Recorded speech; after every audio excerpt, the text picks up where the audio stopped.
নমস্কার, সবাই কেমন আছেন? আশা করছি সবাই খুব ভালো আছেন আর আমিও ভালো আছি।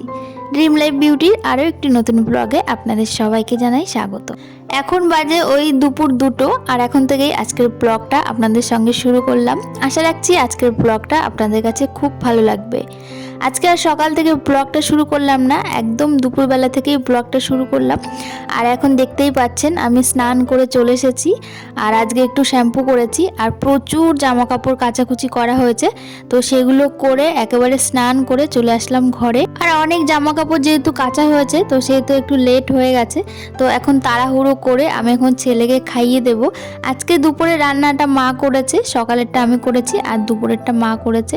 তো আজকে মাছের তরকারি হয়েছে, তার সঙ্গে হয়েছে ডাল আর পেঁয়াজকলি ভাজা। ডাল তো ছেলে খাবে না, শুধু মাছের ঝোল দিয়েই ভাতটা ওকে খাইয়ে দেবো।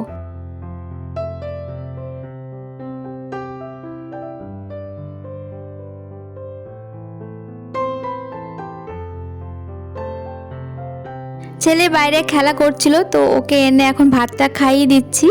আর খাওয়ার প্রতি কোনো আসক্ত নেই, এত খেলাধুলায় ব্যস্ত আর সারাটা দিন খেলাধুলা করে। আর এখন যেহেতু স্কুল নেই, অনেকটা টাইম পাই খেলাধুলা করার জন্য, খাওয়া দাওয়া ছেড়ে ওই খেলাধুলো নিয়ে থাকলেই ওর হবে।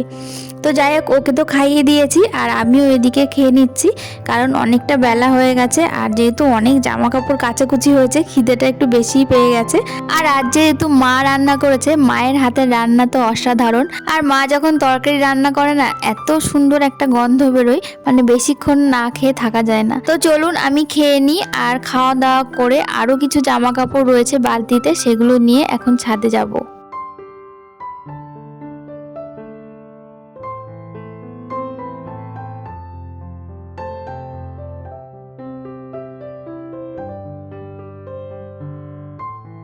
আজ তো প্রচুর জামা কাপড় কাচাকুচি করেছি, পুরোটা ছাদ ভর্তি, এমনকি নিচে যে তারটা আছে বাড়ির সামনে, সেই তারেও অনেক জামা কাপড় মেলা হয়েছে।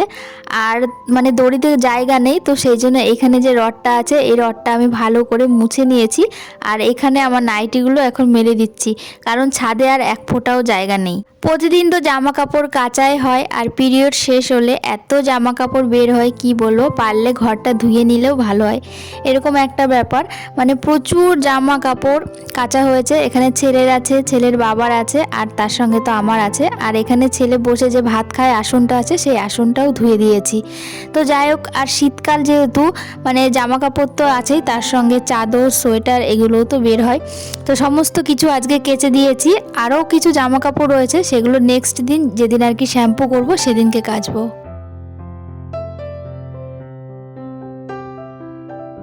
খাওয়া দাওয়া তো হয়েই গেছে, আর ছেলে এখন দুপুরের দিকে ঘুমায় না, তো ও উঠোনে খেলা করছে আর আমি এদিকে বিছানার চাদর পেতে নেব। বিছানায় যে চাদরটা পাতা ছিল, তো সেগুলো তো সমস্তটা তুলে কেচে দিয়েছি, কিন্তু তারপর যে কাঁচা ধোয়া একটা বিছানার চাদর পাতবো সেটা আর করিনি। ওই ভেবেই রেখেছিলাম যে একেবারে কাঁচা ধোয়া করে বিকেলের দিকে ধীরে সুস্থে বিছানার চাদরগুলো পেতে দেবো, কারণ বিছানার চাদর পেতে তারপর বালিশের কভারগুলো পরিয়ে দিতে বেশ খানিকক্ষণ সময় লাগে।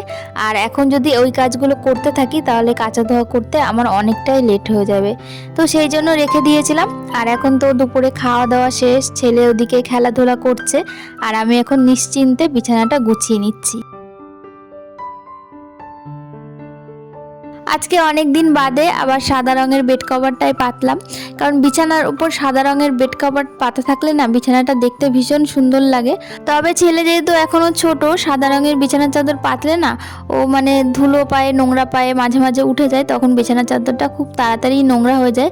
আর দুদিন অন্তর অন্তর তো বিছানার চাদর পাল্টানো যায় না, আর পাল্টালেই তো হলো না, সেগুলো তো কেচে আবার পরিষ্কার করেও রাখতে হবে। আর সমস্ত জামা কাপড় যেহেতু হাতেই কাচা হয়, আর হাতে এত কিছু কাচা ধোয়া করার পরেও যদি বিছানার চাদর দুদিন পর পর কাচতে হয়, তাহলে তো বুঝতেই পারছেন কি অবস্থা। তো যাই হোক, এদিকে আমি বিছানাটা সুন্দর করে গুছিয়ে নিচ্ছি। আর এখন এই বিকাল হয়ে গেছে, তো বিকালের টাইমটাতে আমাদের এখানে প্রচণ্ড মশা, তো সেই জন্য জানলাগুলো দিয়ে দিলাম। আর এখন তো শীত পড়েছে আর বাইরে জানলা খুলে রাখার প্রয়োজনও পড়ে না, আর আমাদের এখানে প্রচণ্ড মশা। তো যাই হোক, এদিকে বিছানাটা আমি সুন্দর করে গুছিয়ে নিলাম, আর কম্বলগুলোও ভাঁজ করে রেখে দিয়েছি। আর এদিকে বালিশের কভারগুলো লাগিয়ে নেব, তাহলে বিছানা আমার একদম কমপ্লিট।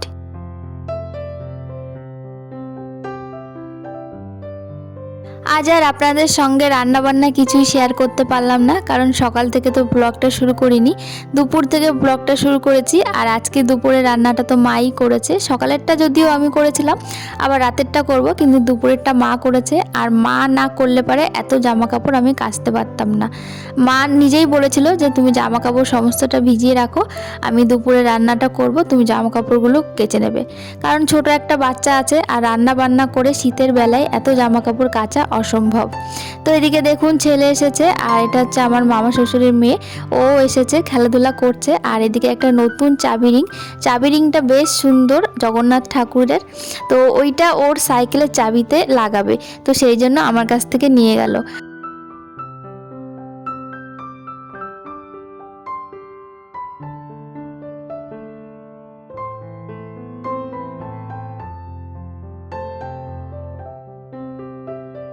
বিছানাতে সুন্দর করে গুছিয়ে নিয়েছি, আর এদিকে সন্ধ্যাও হয়ে গেছে।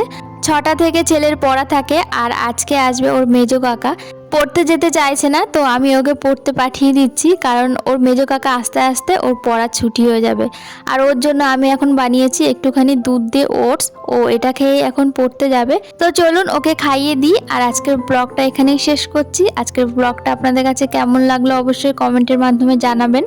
যদি ভালো লাগে একটা লাইক করে দেবেন, আর আমার চ্যানেলে যারা নতুন অবশ্যই আমার চ্যানেলটি সাবস্ক্রাইব করে আমার পাশে থাকবেন।